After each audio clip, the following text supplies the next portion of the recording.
Well, good morning, everyone. Good morning. Thanks so much for being here.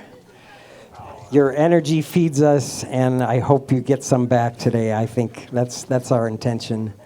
Let's sing. Let's just get on with it. We're going to sing this awesome song, Change for the Better.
Love you, Linda. Thank you, Drew.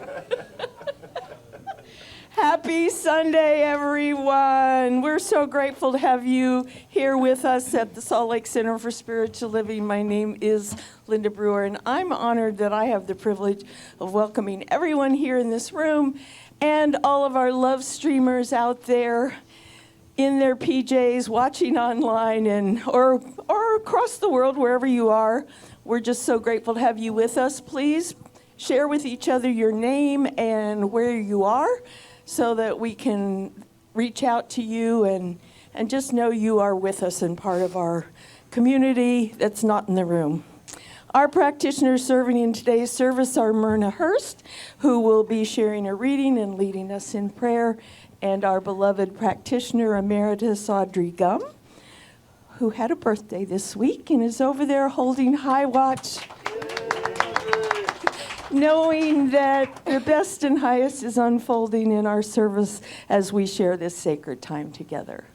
Our center is a spiritual community that teaches a philosophy for daily living based on spiritual principles and practices that are universal among religions. We honor every pathway by which people seek to know and connect with the divine, and we work on our individual consciousness so that we can help make the world a better place.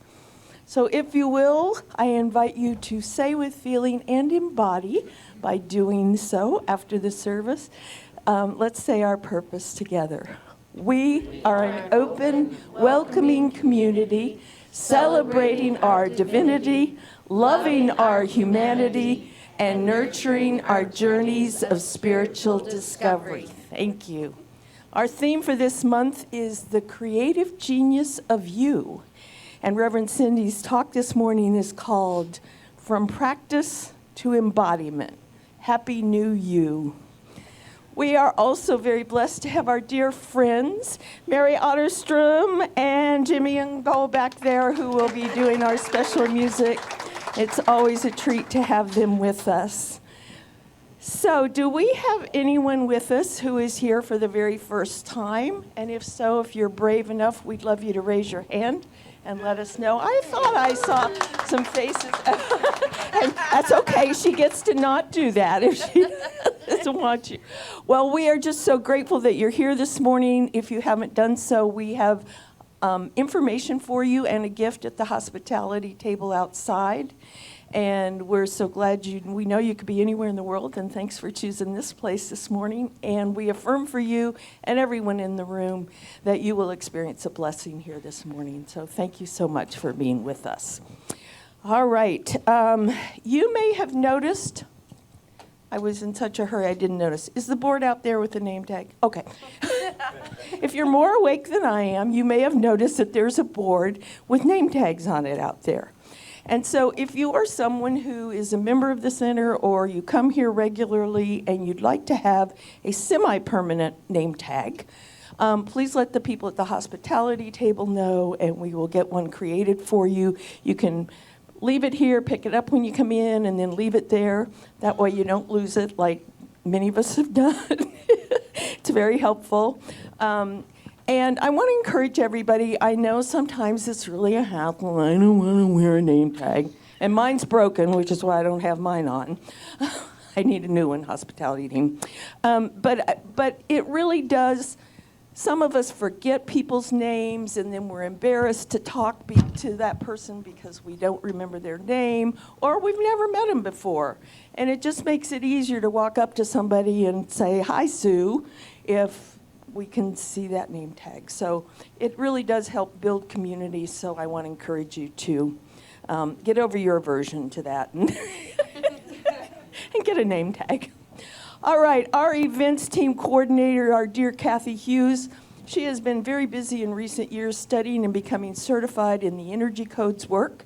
So following today's service, Kathy is offering a workshop called Change Your Energy, Change Your Life. This is an opportunity to use the amazing Energy Codes work for your own growth. Join her to learn how to clear hidden blocks in your energy and your circuitry, liberate your inner healer, and amplify your power to manifest whatever it is you want in your life. We will provide a light lunch for the attendees before they dive into this life-changing work. It starts at 12:30 today in the first floor classroom. Please get registered at the hospitality table up here before you head down there. That would be great. And this Thursday, Reverend Cindy will be teaching the core of our Science of Mind certificated classes, the Foundations of Science of Mind class. You know, our Sunday services are designed to uplift us and inspire us and to teach us spiritual principles that can transform our lives. But classes are where we really learn to put those principles into action and where we really do allow transformation to happen. And it's also where community really gets built because you get to know people. And for a long, long time, the people that I met in my first foundations class back in 2002, they were my closest friends for a long, long time.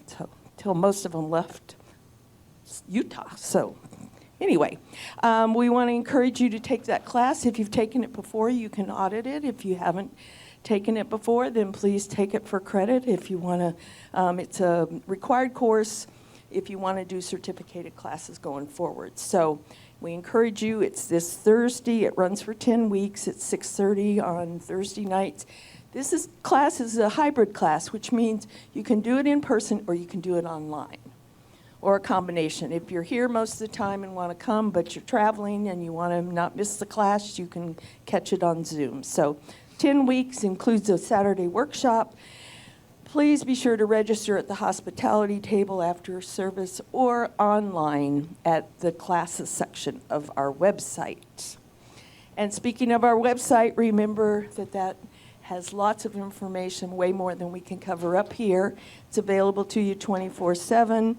It is spirituallyfree.org, where you can find out all kinds of stuff about us, who we are, our history, who people are, what we believe, what's coming up, yada, yada, yada. It's all there, so please check in with that.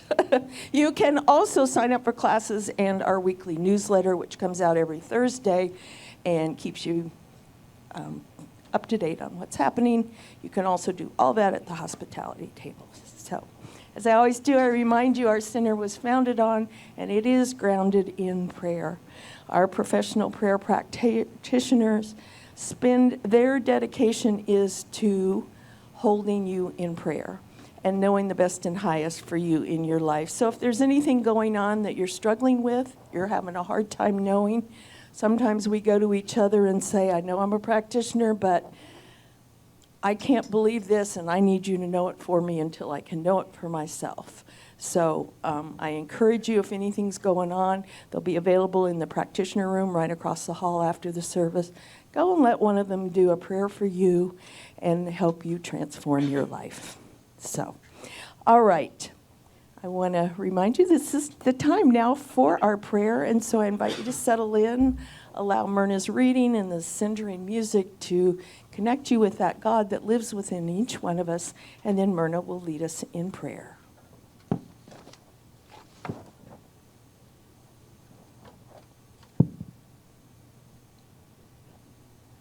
She's pretty good, isn't she? I think we might want to keep her. What do you think? Thank you, Linda. Only, I know, I heard a lot of no's out there, so. Good morning, everybody. It's such a joy to be here with you this morning.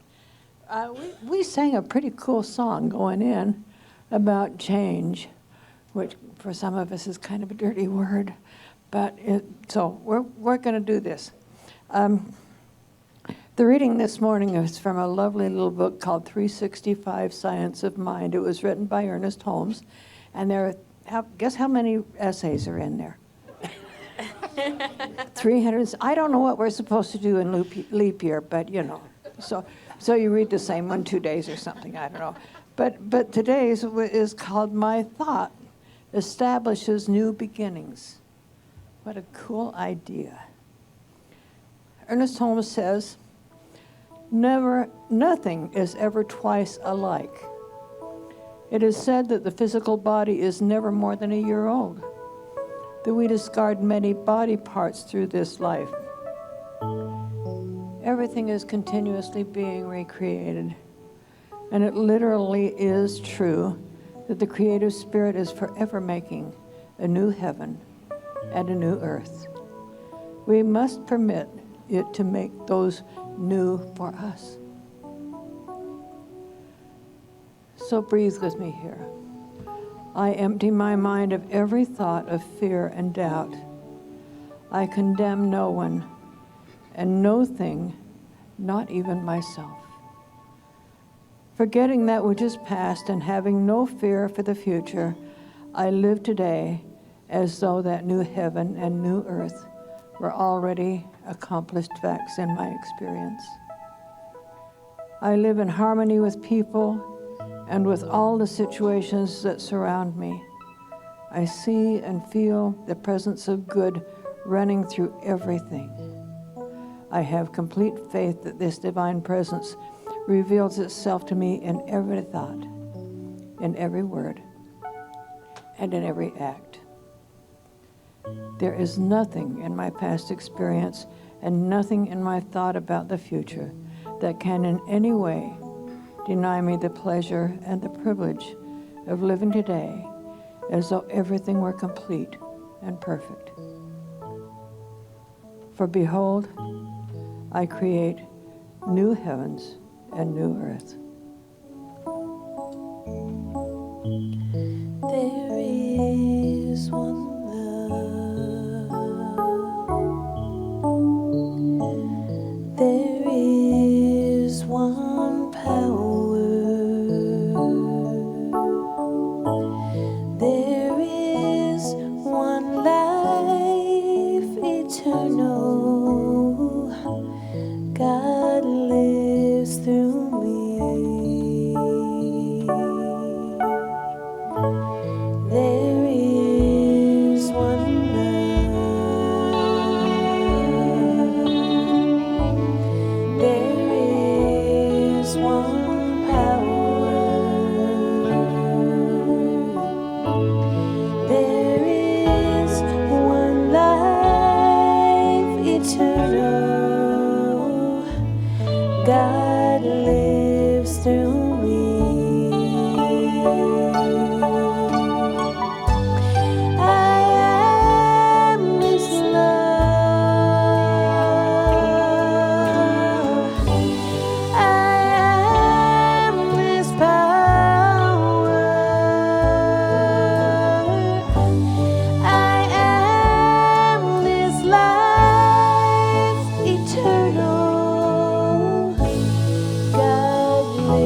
breathing into this space and this time.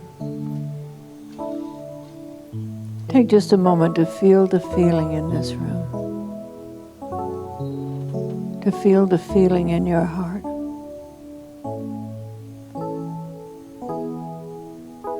I am so grateful for this feeling, for this knowing that there is one power in this universe, only one. It is all good, and it expresses itself through each and every person in this room. I am so glad to know that that power lives in me, and that I use it every moment of every day in the creation of my life, as do we all.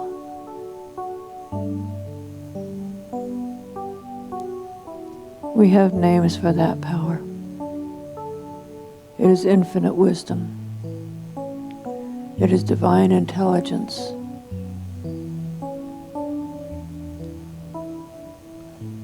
It is Buddha and Asha and all of the names that any of us use. And sometimes we call it God. But it is right here in this room, in each heart, in each mind, and in each life. We move into this time together in joy, grateful to know that whatever happens here touches each heart, that we walk away from this day today, from this meeting today, and bring with us that beautiful power. And it colors every moment of this day, and it is good. So with that knowing, we breathe into this day, into this time together.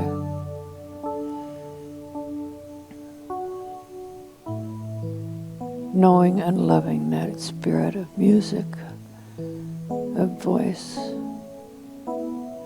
that feeling in the heart, and it is good. And so we let it be. As together we say, and so it is. It feels good to have a sense of belonging, doesn't it? It feels good to know that we belong to life, we belong to each other, to have a real sense of that, a well-being.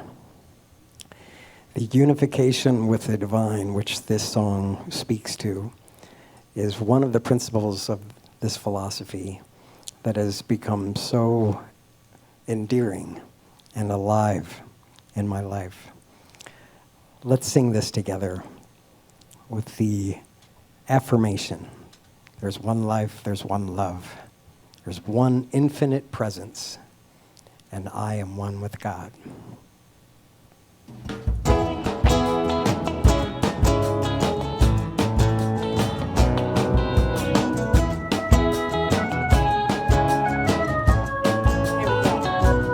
There is one life, there is one love, there is one infinite presence. I am one with God, I am one with God. There is one life, there is one love,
So we have special music today.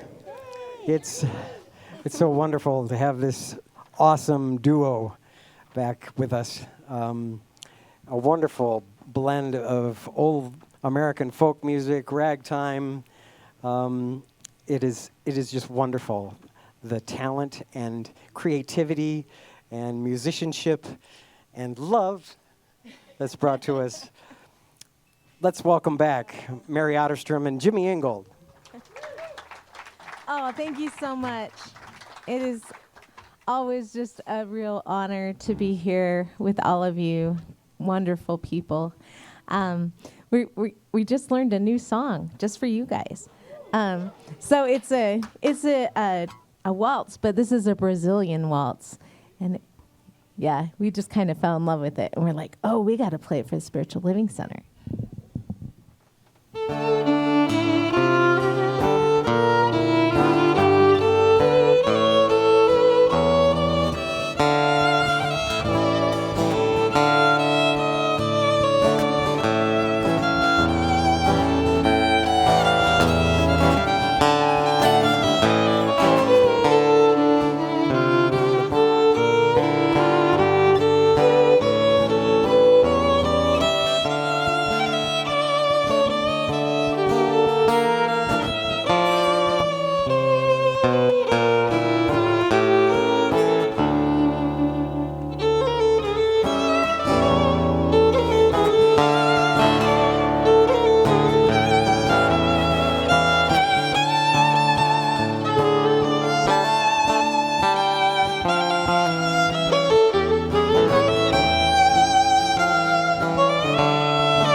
Beautiful. Thank you, Mary and Jimmy.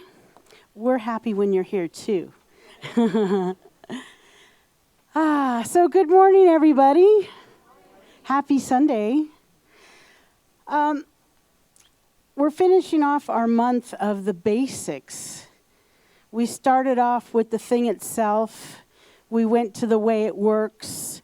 Last week, we talked about what it does. And this week, we're talking about how to use it. And my title is From Practice to Embodiment, Happy New You.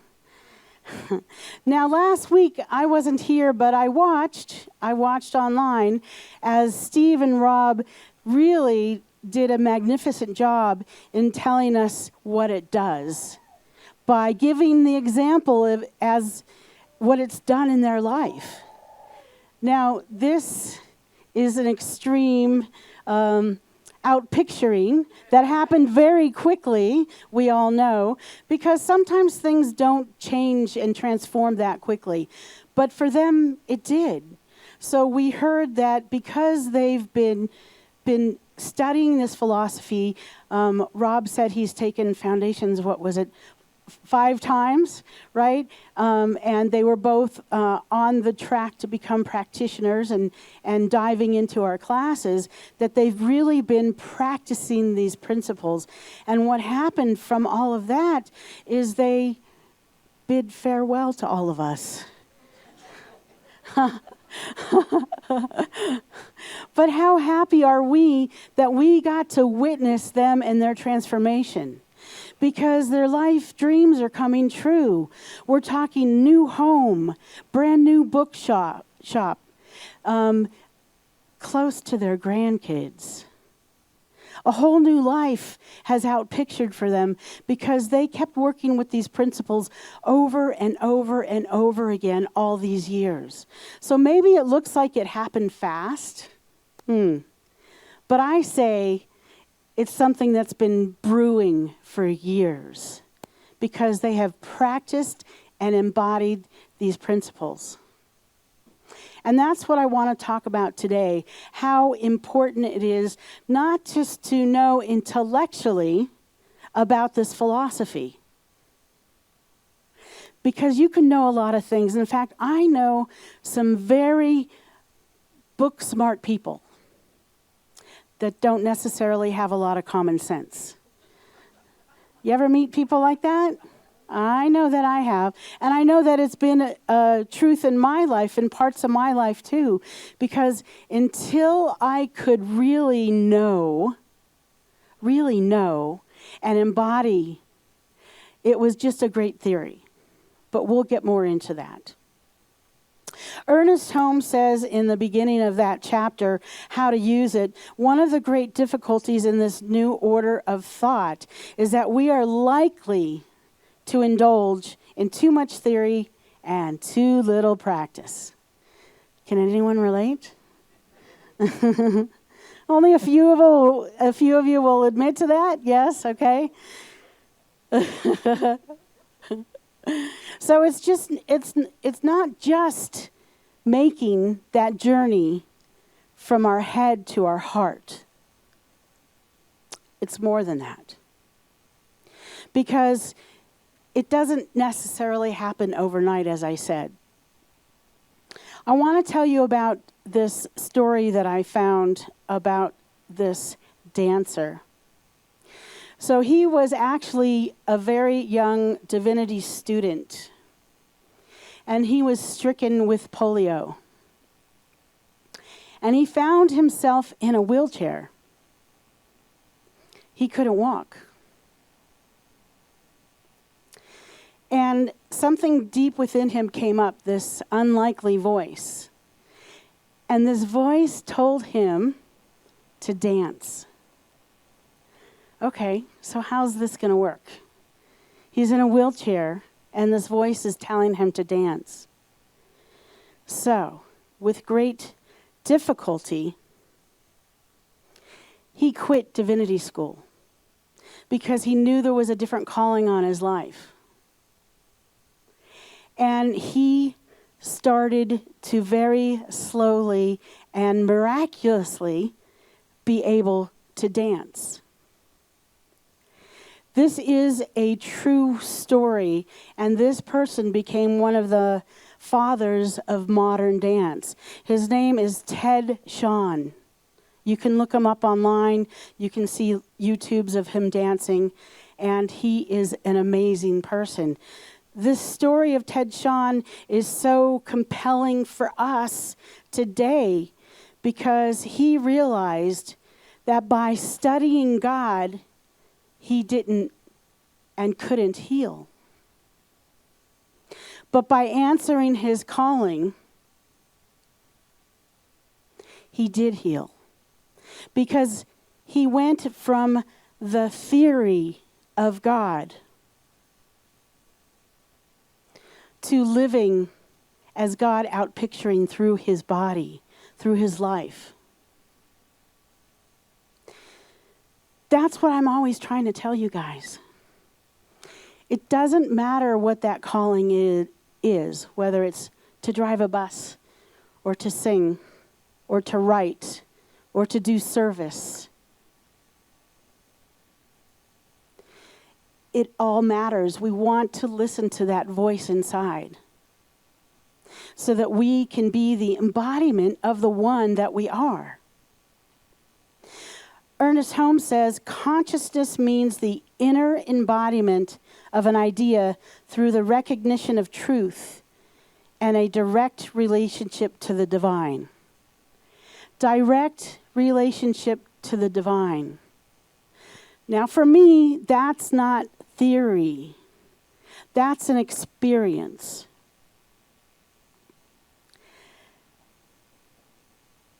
One of the first times that I really felt in my body that I wasn't separate from nature or anything else on this planet was a time where I was sitting on a beach in Cancun at 5 a.m. for a sunrise meditation. And what happened for me is as I was sitting there and the waves were coming in, I lost myself and felt like I was the wave, that I was one and the same as every grain of sand. So that was an embodiment experience, and how I got there is this. 25 years ago, I stepped into a Science of Mind sanctuary like this, and I realized that, there's a community of people that think the way I think, that like to study, that like to be in consciousness together. And this place is for me, so I jumped into classes. I did it really quickly. So within 5 years, I became a practitioner. So that's including all the prerequisites and jumping into practitioner training, because I knew it was for me, that this is what I was meant to do and be. And I had a lot of great theory. When you do our classes, there's some reading. I don't want to scare away my foundations folks, but the first week is the most reading, but it tapers off. There's reading that we get to do. But it was in my head, and it hadn't produced manifestation in my life. However, I kept at it. I kept meditating, I kept practicing, and slowly things would shift in my life. The big shifts were in my thinking, because I'm sure you've all heard change your thinking, change your life. My thinking was changing, so that when something happened in my life that typically many years ago I'd go down a very dark place, something hard was going on, and my thinking back then might have been, oh God, this again, here we go. It's happening again. Why me? Why is this going on? It shifted. It shifted after all those years. But again, that embodiment piece. That embodiment piece came to me because I kept answering the call. It took me about 10 years between becoming a practitioner, longer than that, maybe 15 years, to go into ministerial school, because I knew it that was for me, but it took me a long time to say yes. When I said yes, one of the first teachers they brought into our ministerial training was Dr. Sue Morter. Yes, the Energy Codes lady, the workshop that we're doing a little bit later downstairs. And what she taught me was techniques, principles, practices for embodiment. What did that do for me? What it did for me was I can open Ernest Holmes' book and read out of there, and all of a sudden, I got it. like I'd never seen it before. Almost like someone put a flashlight and a magnifier on the words. And I was like, oh, that's what he meant.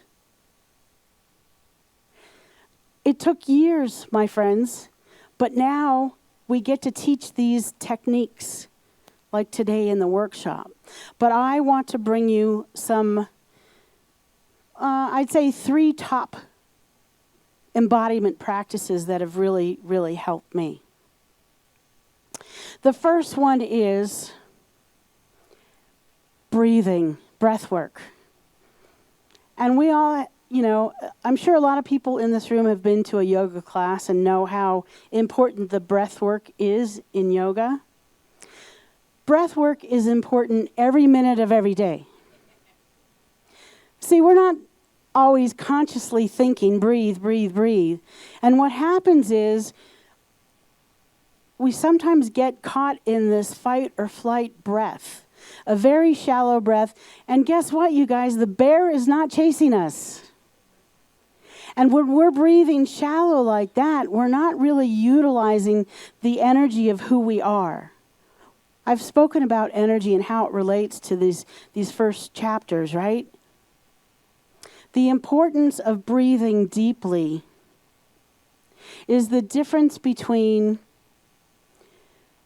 really embodying a principle and living it and just theorizing it. So let's just do a quick breath together. So when I say to breathe deeply, I'm not asking you to breathe through your mouth. I want you to breathe through your nose and take in a breath that takes 5 seconds to breathe in. So breathe in. Hold it for 5 seconds if you can. And now breathe out for 5 seconds through your nose. Do you feel the difference? The reason that we breathe in through our nose is we want that breath to go all the way down to the lower parts of our lungs. If we breathe to the higher parts of our lungs, we're doing that shallow fight or flight breath. It makes a profound difference. I know for myself that when I'm really caught up in my head, maybe I'm being cranky or something's going on that I'm not appreciating, if I just take that moment to breathe, I can get myself back into alignment with the love of who I am. So breath work, that's the first one. Now, the next one is that deep knowing. I don't know about all of you, but when I know something, I know it. Like, it's sort of like that gut reaction thing. You know when it's not right for you, right? For me, I might get a tummy ache or a headache. Or I can feel myself tighten up and be resistant. But when some truth comes at me, it's like it just lands and I know it. There's no doubt. I know what I know. So deep knowing and knowing that I am the creator of my life. I am not a victim to this life. If you're ever wondering why something in your life keeps happening over and over and over again, just take it in and ask yourself, what lesson is here for me? What do I need to know? What change do I need to make? How can I show up as love? See, when you ask yourself these empowering questions, everything shifts.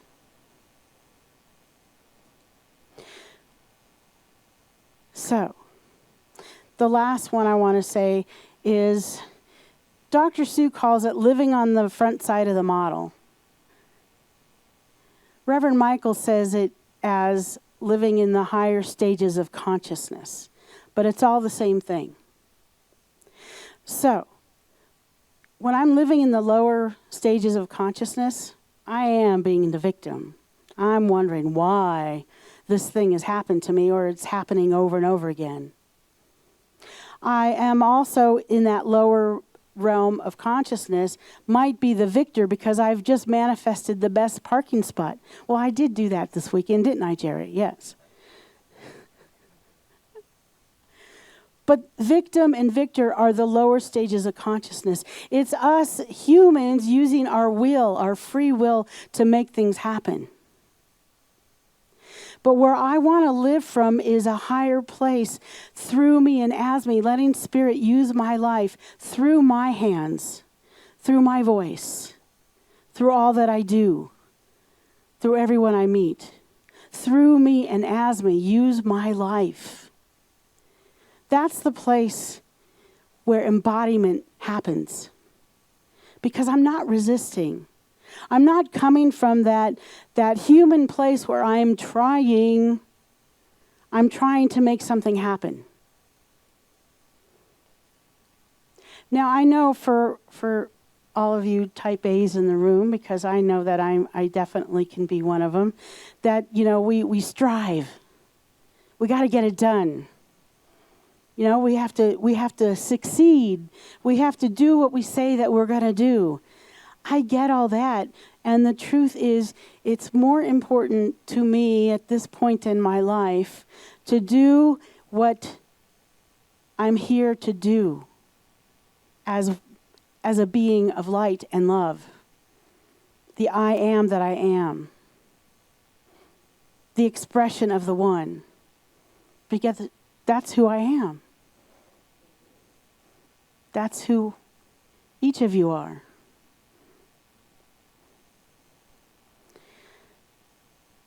Ernest Holmes says, to learn how to think is to learn how to live.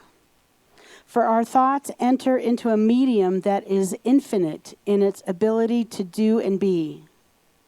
We, by thinking, can bring into our experience whatsoever our desires, provided we rightly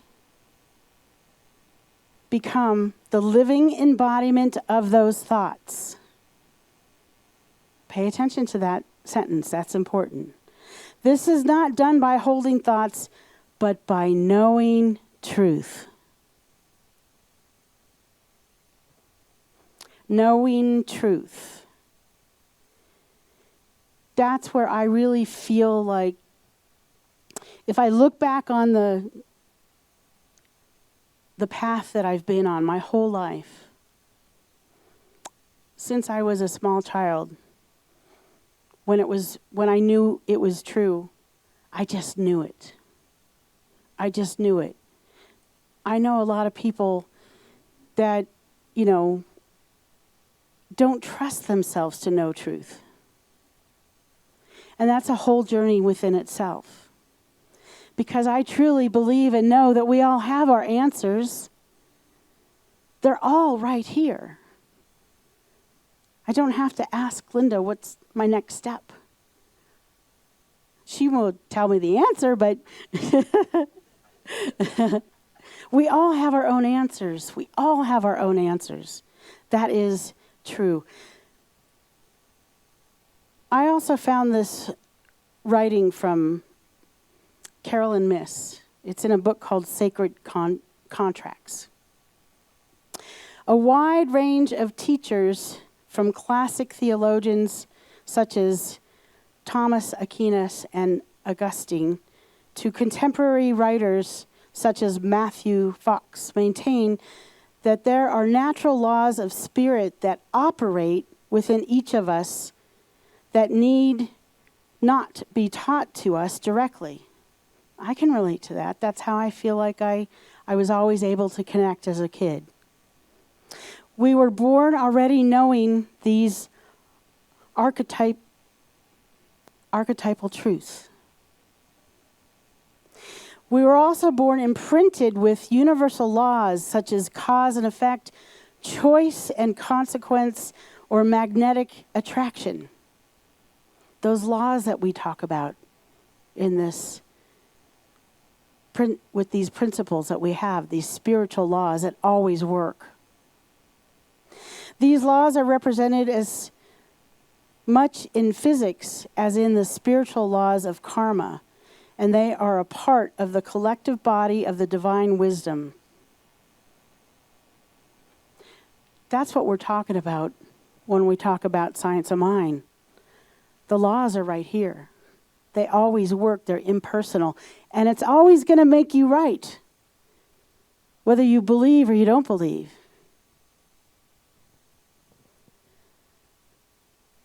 So, the invitation today is to do some of these embodiment practices.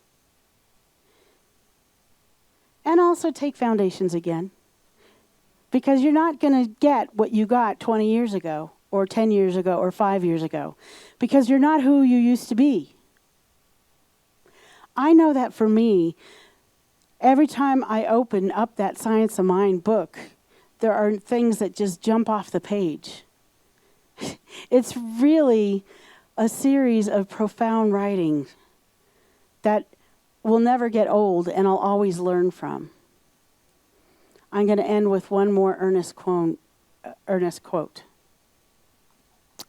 The time has come, the hour has struck, the power from within has come forth and is expressing through my word. I do not have to wait. Today is the time. Today I enter into all truth.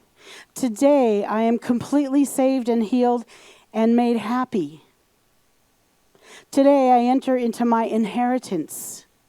Today the truth has made me free.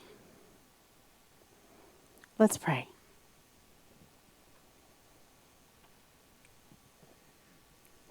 Let's take in a nice deep breath again together, slow, through the nose. Hold it at the top. And exhale slowly.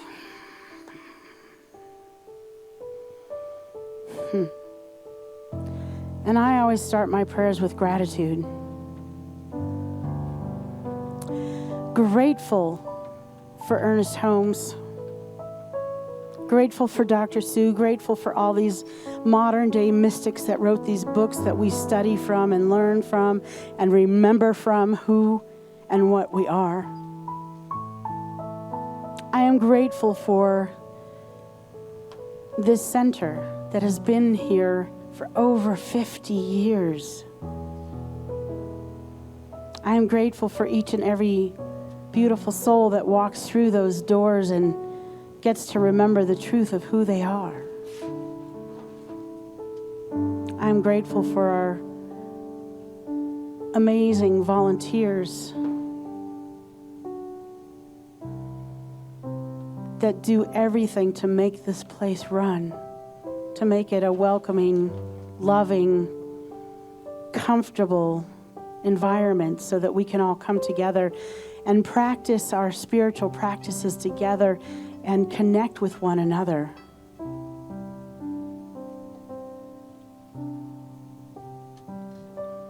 But I'm most grateful to know that there is only one power, one presence, one love.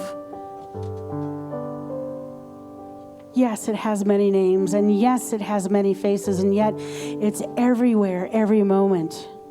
Omnipotent, omnipresent, omnipotent, omniscient. Omni everywhere, every moment of every day. Every tree, every branch, every animal, every sentient being, every chair we sit upon. It's all God. It's all oneness. It's all spirit. It's all energy. So knowing that truth, I claim and know that I am one with the one. Always, every cell in my body, every atom, every thought. And I know this same truth for my beloveds online and in this room, that we are one in the same.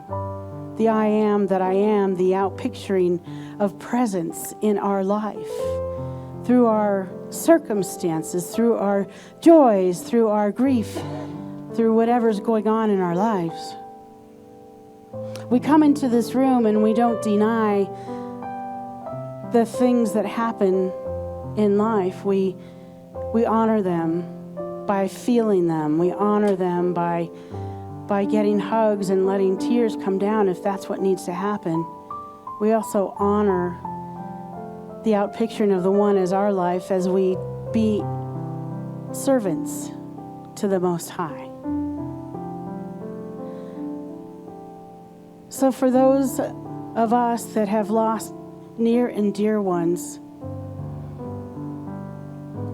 as those ones have shuffled off that mortal coil, I just know that their next life, their next journey is filled and overflowing with such great joy and light and love. Personally, I've lost quite a few people in the last few weeks. Professionally, there's been 4 CSL ministers that have left us. There's been agape practitioners that have left us. There's been friends that have left us. So I just know the truth that they'll never be absent. Their life will go on. Their love will go on through my heart, through our conversations, through all the learning that I had from being in the atmosphere with these beautiful souls. And for those of you and myself that are going through challenges with friends, family, loved ones that are going through diagnoses and challenges, I also know that this too is temporary. The body temple will heal and reveal in whatever way it needs to, whether it's time to leave or time to stay. I know that each individual soul's journey is their journey. And I get to love that and support that. As I love and support all of my beloveds in this room and online that have had their own challenges. We've got you. I've got you. Your prayer is my prayer too. And for those of us in this room that are praying and knowing a peace that goes beyond human understanding for this planet and all those war-torn places on this earth, I know and we know that peace starts within our own hearts. So I give you space and time to say your name out loud and the name of your beloveds that you want to add to this prayer vortex that we have created in this room. Cindy.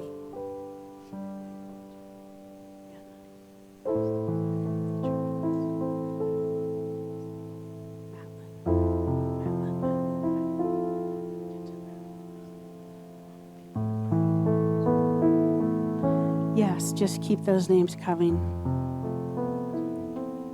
Because I am truly, truly thankful and grateful that by adding these names to this prayer, the universe, spirit, God, oneness has heard the call and affirmed and said, yes, your prayer is my prayer too. Yes. So with this gratitude, I just release it. I release this prayer time and this calling for prayer, this knowing that all is well and all is God and all is good. By releasing it into that law that works 100% of the time, 24/7, 365.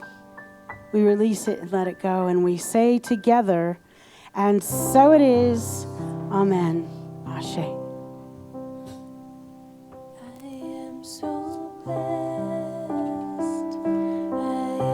So this is our time of practicing one of our practices together. The law of circulation. The first thing I like to say is, come on forward, my ushers. They're going to be working their way back through the room.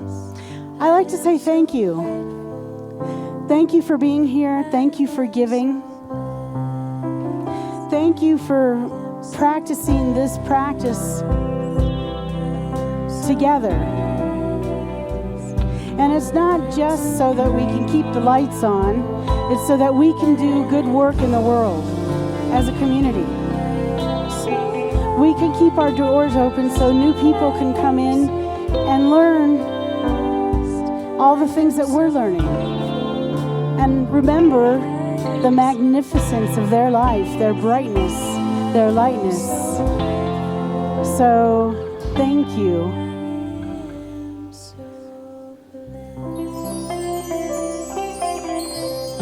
Thank you, our beloved band.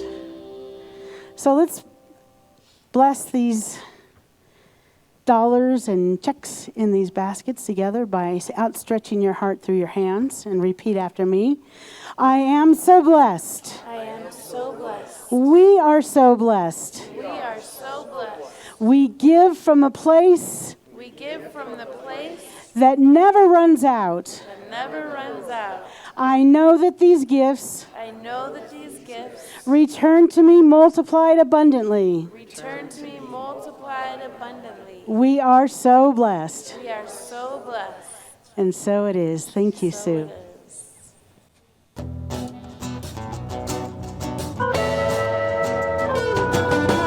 All that I need comes to me. All that I need comes to me. Light of love and grace shines upon my face. All that I need comes to me. I've been set free, I'm released. I've been set free, I'm released. The burden of my past has gone away at last. I've been set free, I'm released. All that I need comes to me. All that I need comes to me. The light of love and grace shines upon my face. All that I need comes to me. All that I need comes to me.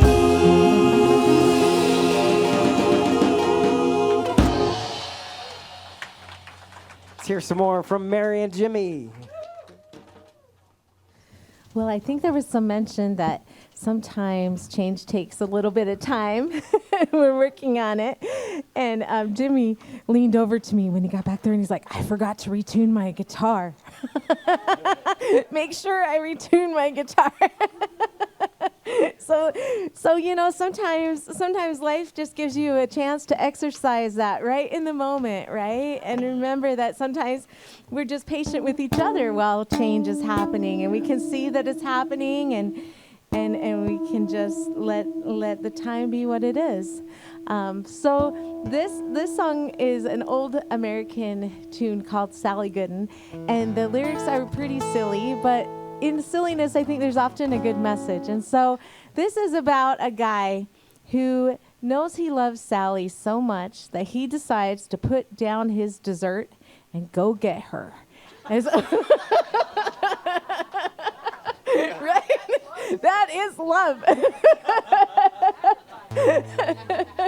But, you know, I think that's kind of how it is with life sometimes. We may have something in front of us that we are really enjoying, but there's something out there that we really love. And sometimes we just drop it and run to it. So that's...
Jimmy.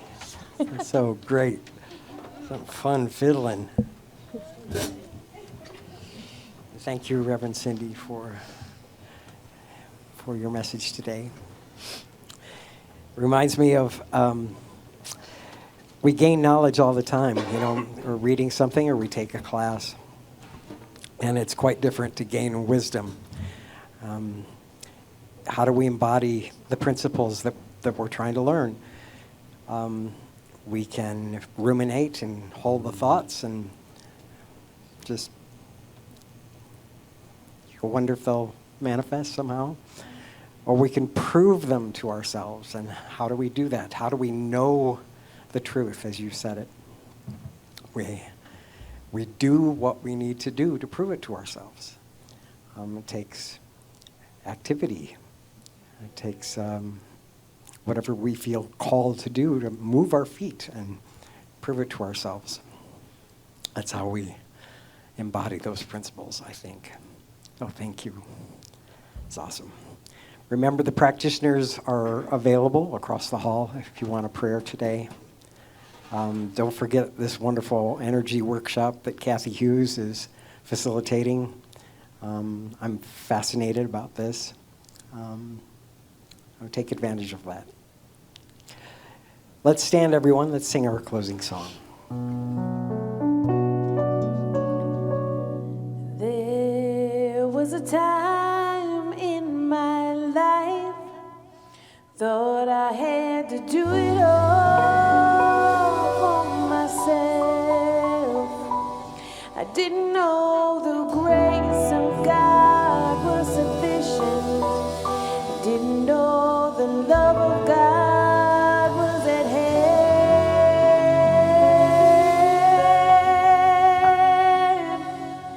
But now I can say, if you are discouraged,